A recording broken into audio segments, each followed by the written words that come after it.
Alright, so today we're talking about understanding karate or how to approach understanding karate. The easiest way I would put it is karate is the science of reacting to a committed attack. So let's boil that down a couple ways. So science, study of, right? Reacting to means you are defensively reacting to either someone's physical attack to you or their potential physical attack to you, and I'll talk about that a little more later. And then finally, a committed attack. So there's a difference between sport martial arts and combative or self-defense martial arts. Most of the time, what people don't understand is that with sports, you're confined to a rule set that both parties agree to, and it's usually just 1 versus 1. In self-defense, you're not. You are trying to do whatever you can do to stay alive. Of course, there's caveats to that. You're confined to the laws of your country, etc. But the one defining feature of sport versus self-defense is that initial attack. Is the initial attack a surprise? Is it an ambush? Is it random? Or are you both squaring off at a distance and closing the distance in a mutual sense? That distinction is so vital to understanding karate as a civilian self-preservation art. But the way we train this civilian self-defense art is to integrate some aspect of sport, which is where sparring comes in and different rule sets, stuff like that.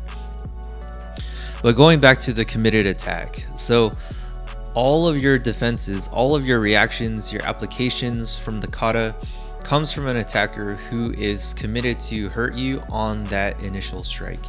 Either it can be a lunging punch, it can be a tackle, it can be a kick, it can be a downward strike with a weapon, an edged weapon, a blade. And you see this in super traditional old martial arts where armor was a consideration and you're blocking attackers who are carrying a weapon.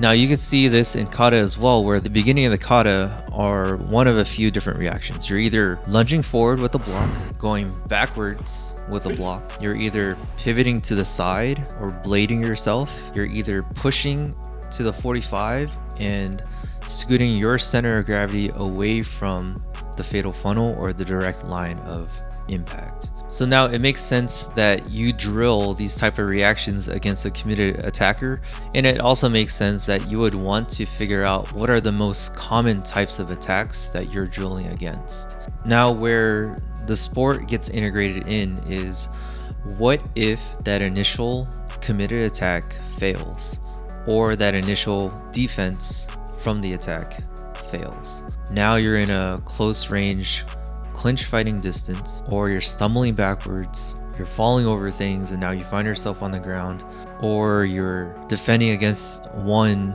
initial attacker and now a couple more people come in.